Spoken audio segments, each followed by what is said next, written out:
பெண் பாலியல் புகார் வந்து NCW வந்து இப்போ பாப்புலேஷன் எடுத்திருக்காங்க, எஃப்ஐஆர் ஃபைல் பண்ணணும்னு சொல்லுங்க. முதல்ல நான் பெண்கள் விஷயத்தை சொல்லிடுறேன், என் விஷயத்தை அப்புறம் வரேன். இதில் ரொம்ப மனதிற்கு வேதனையாக இருக்கிற ஒன்று என்னன்னா, 9ஆம் தேதி அந்த பெண் வந்து காவல் நிலையத்தை அணுகியிருக்காங்க. முதல் ராணிப்பேட்டை காவல் நிலையம், அப்புறம் அரக்கோணம் காவல் நிலையம், அப்புறம் டிஜிபி காவல் நிலையம். இந்த அளவிற்கு ஓடினாள் ஓடிக்கொண்டே இருக்கிறாள்னு இவங்கெல்லாம் அன்னைக்கு வசனம் பேசின மாதிரி இன்னைக்கு தமிழகத்தில் பெண்கள் ஒரு நியாயத்திற்காக ஓட வேண்டியிருக்கு.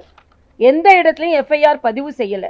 யார் மீது குற்றம் சாட்டப்பட்டார்களோ அவரை இன்னைக்கு வந்து அவங்க பொசிஷன்லேருந்து எடுத்திருக்காங்களே தவிர மற்ற வேற எந்த பெரிய நடவடிக்கையும் எடுக்கல. எல்லாவற்றைக்கும் மனவேதனையான ஒன்று அடையாளம். ஒரு பெண் இன்னைக்கு எனக்கு எல்லாத்தோட எங்க எல்லாருக்கும் மனவேதனை என்னன்னா, ஒரு பெண் இன்னைக்கு சொல்லியிருக்காங்க, நான் எந்த வலிமையோடு போராட ஆரம்பிச்சேனோ அந்த வலிமையை வலிவிழந்து நான் பார்க்கிறேன். ஏன்னா என்னோட அடையாளங்களை பத்திரிகை சகோதரர்கள் எல்லாம் மனிதாபிமானம் கருதி அது அடையாளத்தை மறைத்து என்னை வெளியிட்டார்கள். ஆனால் திமுக ஐடி விங் என்னை முழுவதுமாக வெளியிட்டு நான் வந்து காவல்துறைக்கு என்னென்ன தகவல்கள் சொன்னேனோ அது எல்லாம் அவங்களுக்கு தகவல் கசிந்து இதை வெளிப்படுத்தி கொண்டு இருக்கிறார்கள். நான் வந்து ஓடிக்கொண்டிருக்கிறேன், எங்கள் வீட்டில் அப்பாவுக்கு உடம்பு சரியில்லை. ஆக ஒரு பெண் இந்த அளவிற்கு நியாயத்திற்கு பரிதவிக்க முடியுமான்னு தெரியல. இன்னொன்று, 20 பெண்கள் கிட்ட இதை மாதிரி பாதிக்கப்பட்டிருக்கிறார்கள் என்ற செய்தியும் அந்த பெண் சொல்லி இருக்கிறார்கள். அந்த பெண் கரெக்டாக சொல்கிறாங்க. என்னன்னா, யார் அந்த பெண்ணுன்னு என்கிட்ட கேட்குறாங்க. இவங்க தானே கண்டுபிடிக்கணும். நான் ரொம்ப சீரழிக்கப்பட்டேன், நான் நம்பினேன். ஆக ஒரு பெண், அதாவது பொள்ளாச்சி விவகாரத்தில் நாங்கள் பெண்களின் அடையாளங்களை மறைத்தோம், எங்களால் தான் நீதி கிடைத்தது என்று சொல்லி கொண்டிருப்பவர்கள், அது வழக்காடு மன்றத்தோட அது சாதனை. அது ஆனால் அதற்கெல்லாம் தங்கள் சாதனை என்று சொல்லிக் கொள்பவர்கள் இன்று பெண்கள் பாதுகாப்பற்ற நிலை. அரக்கோணம் எந்த அளவிற்கு தமிழகத்தில் அரக்க குணம் பெண்களுக்கு எதிராக நடந்து கொண்டிருக்கிறது என்பதை அரக்கோணம் நிரூபித்துக் கொண்டிருக்கிறது என்பதுதான் எங்களது தாழ்மையான கருத்து.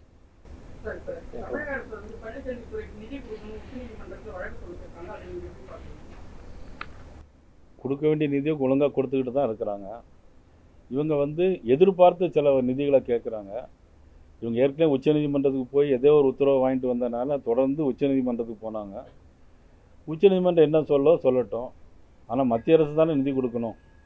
அதை ஒழுங்காக நம்ம போய் அவங்க முதலமைச்சர் வந்து பொதுவாக என்ன பொறுத்தவரை என்னென்னா, ஒரு மாநில அரசாங்கம் மத்திய அரசோடு ஒரு சுமூகமான உறவை வச்சுக்கிட்டு தேவையான நிதிகளை வாங்கி மக்களுக்கு கொடுக்கறது தான் மக்களுக்கு செய்யக்கூடிய நல்ல காரியமாக இருக்கும்.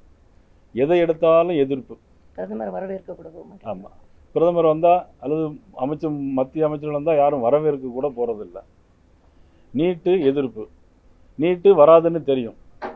நீட்டு எந்த காலத்துலையும் வர வேண்டிய வாய்ப்பெல்லாம் சுப்ரீம் கோர்ட்டில் ஆர்டர் படி தான் அதையே கொண்டு வந்தாங்க. அந்த நீட்டு கொண்டு வரும்போது இவங்க மத்திய அமைச்சர்கள் அங்கே இருக்குது. அது கூட யார் இருக்காங்க? காங்கிரஸ் அரசாங்கம் இருக்குது. இப்போவும் அவங்க இங்கேயும் கூட்டணி தான் இருக்காங்க, அன்றைக்கி அங்கேயும் கூட்டணி தான் இருக்காங்க.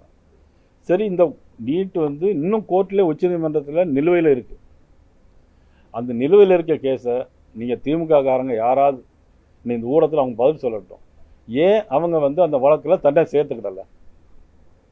ஏன் அந்த வழக்கில் சேர்த்துக்கிடல? அல்லது திமுக காரங்களுக்கு இது வழக்கு நிலுவையில் இருக்குது, உச்சநீதிமன்றத்தில் இருக்கிறது இல்லையாங்கிறது தெரியுமா? அதுவும் தெரியாதா? வழக்கில் சேர்த்துக்கிட்டால் என்ன ஆகும் அப்படின்னா, ஒரு 6 மாதம் தீர்ப்பு வந்துடும். நீட்டு கொடுத்தது செல்லும் அப்படின்னு தீர்ப்பு வரும். அதுபோல் இவங்க வச்சு வேறு எந்த தேர்தல் அறிக்கைக்கு எதையும் தயார் பண்ண முடியாது. வராதுன்னு தெரிஞ்சிருந்தும் தேர்தல் அறிக்கையில் நீட்டை கொண்டு வருவோம். எப்படி கொண்டு வர முடியும்? எல்லாரும் வருஷம் எழுதிட்டு இருக்காங்க. மாணவர்கள்லாம் படித்து பாஸ் பண்ணி போயிட்டே இருக்கிறாங்க. எதை எடுத்தாலும் என்ஆர்சி எதிர்ப்பு. இப்போ என்ஆர்சினாக்கி இன்னைக்கு எல்லாரும் ஊடுருவல் பண்ணி வராங்க. மேற்கு வங்காளத்து மூலமாக இன்றைக்கி இந்தியாவுக்குள்ள அதை தடுக்க தான் இன்றைக்கி பார்த்தாங்க. ஆனால் இன்றைக்கி எப்படி எவ்வளோலாம் இன்றைக்கி ஊடுருவி கொண்டு இருக்கிறாங்க.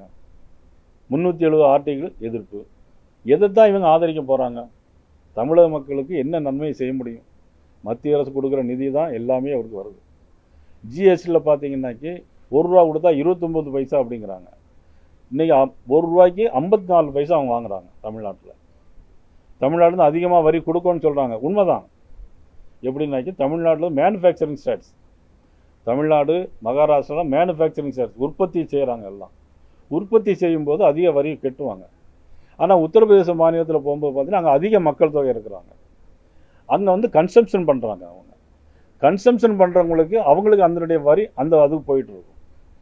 அதனால் பார்த்தீங்கன்னா தமிழ்நாட்டில் அதிகமாக வரி கொடுத்தாலும் இதே வரி அவங்க மேனுஃபேக்சர் ஸ்டேட்டு யூபியில் இல்லாமல் இருந்தால் கூட அங்கே வந்து பார்த்தீங்கன்னா அவங்களுக்கும் அந்த வரி அதிகமாக தான் போகும். இது தமிழ்நாட்டுக்கு ஒரு நீதி அல்லது உத்தரப்பிரதேசத்துக்கு ஒரு நீதி, குஜராத்துக்கு ஒரு நீதி அப்படிங்கிறது கிடையாது. ஆந்திராவில் எப்படி நடக்குதோ அதே மாதிரி தான் தமிழ்நாட்டில் நடக்குது.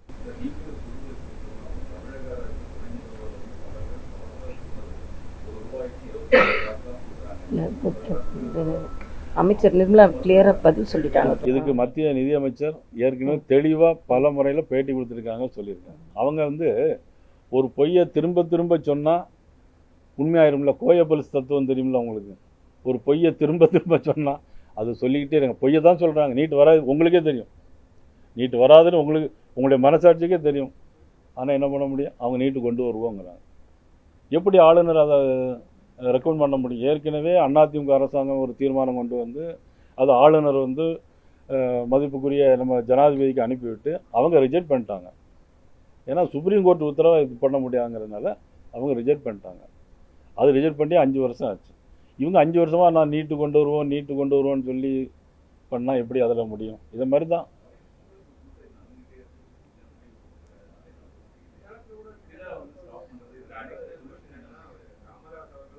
சார் இன்னைக்கு இல்லை எனக்கு வேண்டிய ஒரு ஃபேமிலி, அவங்க பிராமின் ஃபேமிலி 92% மார்க் எடுத்திருக்காங்க, கட் ஆஃப் அதிகமாக வச்சுருக்காங்க. அதுக்கு என்னென்னா மெடிக்கல் கிடைக்காதான்னு மனம் நொந்துக்கிட்டே இருக்குது. சில பேருடைய எண்ணங்கள் அதுவாக தான் இருக்குது. அதான் நீட்டு வந்ததுனால அப்படிங்கிறது நம்ம சொல்கிறது எந்த விதத்தில் நியாயம்னு என்னால் சொல்ல முடியல.